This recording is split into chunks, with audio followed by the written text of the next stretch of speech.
Balurghat super speciality হাসপাতালে আয়া মাসিদের রাজ।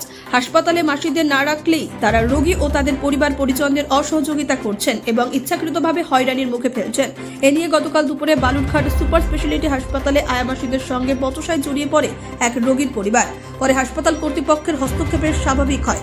এ নিয়ে এদিন বালুরঘাট জেলা হাসপাতালে সুপার কৃষ্ণেন্দু বিকাশ বাগের কাছে লিখিত অভিযোগ দায়ের করেন রোগীর পরিবার। অভিযোগ পেতে ব্যবস্থা নেওয়ার আশ্বাস দিয়েছেন হাসপাতাল সুপার। প্রসঙ্গত, গত 5 দিন আগে বালুরঘাট সুপার স্পেশালিটি হাসপাতালে পায়ে ঘা নিয়ে ভর্তি হন ভাটপাড়া এলাকার সন্ধ্যা বর্মন বয়স 82 নামের এক বৃদ্ধা।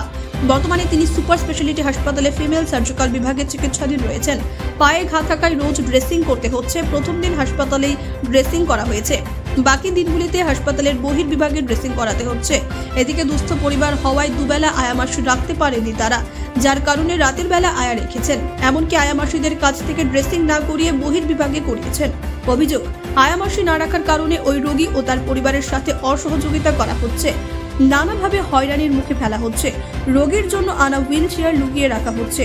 হুইল চেয়ার আয়া মাসিরা লুকিয়ে রাখার পর ওয়ার্ল্ড গার্ল একটি হুইল চেয়ার জোগাড় করে নিয়ে এলে সঙ্গে সঙ্গে সেই হুইল চেয়ারটি নানান বাহানায় আটকে রাখে 3 জন আয়া মাসি। এরপরে সন্ধ্যা বর্মনের পরিবারের লোকজন ক্ষিপ্ত হয়ে বচসায় জড়িয়ে পড়ে। দেখে মনে হবে সুপার স্পেশালিটি হাসপাতালে আয়া মাসিদের রাজ চলছে। কিছু বললেই আয়া মাসিরা বলছেন হাসপাতালে জজ সাহেব তারা, হাসপাতালে তারা যেটা বলবেন সেটাই হবে। তদন্তে বালুরঘাট থানার পুলিশ। দাদা সুপারের কাছে একটা অভিযোগ করলেন, কি দিয়ে? আমার ঠাকুমার পায়ের ইনফেকশন হয়েছিল, ভর্তি হয়েছিল গত 20 তারিখে সোমবারে। আর তখন থেকে মাসিদের সঙ্গে একটা ঝামেলা হচ্ছিল। অ্যাকচুয়ালি আমাদের একটু আর্থিক পরিস্থিতি খারাপের জন্য হসপিটালে মাসির দিনের বেলা আমরা রাখি না, বিশেষ করে রাত্রিবেলা রাখা হয়। তো প্রথম অবস্থা পায়ের ইনফেকশন ওয়ার্ডের মধ্যেই করা হতো, ড্রেসিং করা হতো। তারপরে সেটা বহির্বিভাগ মানে ওই আউটডোরে করানোর জন্য বলছিল। তো আউটডোরে নিয়ে যেতে হলে সেক্ষেত্রে আমাদের একটা হুইল চেয়ারের প্রয়োজন হয়। আমি প্রথম থেকে হুইল চেয়ারটা ওখান থেকে হসপিটাল থেকে ঘুরে খুঁজে নিয়ে আসতাম। তো যখনই আনি মাসিরা নিয়ে নেয়, দেয় না, আবার নিয়ে আসি, দেয় না। এই করে একদিন 3 বার মাসি দিবেই না। তো মাসিক বলছে, আপনি কে, কোথার থেকে এসছেন, কেন আটকাচ্ছেন, আমাকে দিবেন না কেন, আমার রুগী কি তাহলে পরিষেবা পাবে না? মাসি বলছে, আমি এখানকার জজ সাহেব, আমি যা বলবো ওটাই ফাইনাল কথা। কেন দিচ্ছিল না? দিবে না ওরা, কারণ মাসিরা আমরা রাখি না। এবার মাসি ড্রেসিং করাতে গেলে টাকা চাইছে, এবার মাসি রাখতে গেলে টাকা লাগবে। দিনের বেলা আমাদের পক্ষে সম্ভব হয় না, তার মধ্যে বাড়ির কেউ না কেউ থাকেই দিনের বেলা। আর একটু আর্থিক সমস্যা, যার জন্য হয়তো মাসি দিনের বেলা আমরা এমনিতেও রাখি না।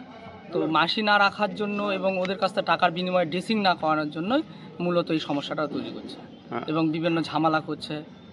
সরকারি হাসপাতালে দুস্থরা চিকিৎসা করতে, তাদের ক্ষেত্রে যদি এরকম হয় তাহলে কি মানে কি ইয়ে করবে, কিভাবে দেখছে? এটা তো কখনোই কাম্য নয়। যেটা হয়েছে আমাদের সঙ্গে, এটা কখনোই কাম্য নয়। কারণ এখানে বহু দুস্থ লোক বহু দূর থেকে অনেকে চিকিৎসার জন্য, সরকারি চিকিৎসা পরিষেবা পাওয়ার জন্য আসে। সেখানে যদি এরকম হয়রানির শিকার হয় তাহলে এটা খুবই দুঃখজনক একটা ব্যাপার। আচ্ছা, লিখিত অভিযোগ করলেন? হ্যাঁ, লিখিত অভিযোগ করলাম। এটা যেটা আমাদের সঙ্গে হলো সেটা আর কারোর সঙ্গে পুনরায় না হোক, তার জন্যই আমি সুপারের কাছে আজকে লিখিত অভিযোগ করলাম। সুপার কি বলল? আশ্বাস দিয়েছেন যে বিষয়টি দেখবেন, খতিয়ে দেখবে এবং এর একটা সুব্যবস্থা করবে। আপনার নাম? বিজয় বর্মন। অভিযোগ হলো আপনাদের কাছে যে ওই আয়া মাসিদের রাজ নিয়ে একটা অভিযোগ হয়েছে, একটু যদি বলেন কি বিষয়টা, কি ব্যবস্থা নিতে চলেছেন আপনারা? হ্যাঁ, এটা আমি শুনলাম। আয়াদের কেউ যদি এটা করে থাকে তাদের উদ্দেশ্যে নিশ্চিত ব্যবস্থা নেওয়া হবে। আমরা অ্যাওয়ারনেসও ওদের করেছি যে তোমরা কোনো পেশেন্ট পার্টিকে যদি না চায় তাদের সাহায্যে থাকা তোমাদের দরকার নেই, বা তাদের বাড়ির লোকই তাদের দেখবে।